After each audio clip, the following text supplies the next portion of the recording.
మహాబలం నాటకం కదా. అడవిలో ఉన్నవి 4 ఎద్దులు కలిసి మెలిసి జత కలిసి. అడవిలో ఉన్నవి 4 ఎద్దులు కలిసి మెలిసి జత కలిసి.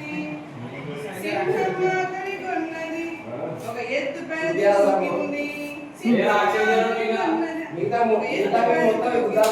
4 ఎద్దులు కలిశాయి. సింహం పారిపోయింది. ఐక్యమత్యమే గెలిచింది. సింహం పారిపోయింది. ఐక్యమత్యమే గెలిచింది. అడవిలో ఉన్నవి 4 ఎద్దులు కలిసి మెలిసి జత కలిసి.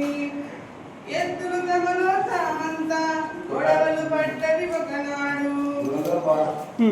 ఎవరి దారిన వారని వేరైపోయేను మరునాడు. సింహం దాన్ని గమనించి అది ఒక ఎద్దుపై దూకింది. పడిపో పడిపో పడిపో పడిపో కూర్చో.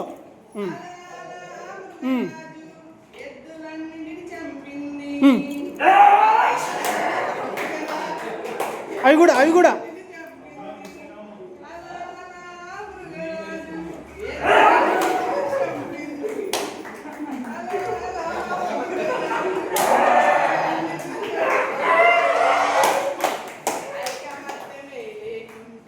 చూడండి సార్.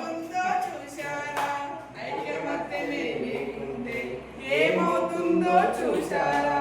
సో పిల్లలు అందరూ కలిసిమెలిసి ఉండడం వల్ల మనం ఎటువంటి సంకట పరిస్థితులైనా మనం కాపాడుకోవచ్చు మన ప్రాణాలని. ఐక్యమత్యమే మహాబలం.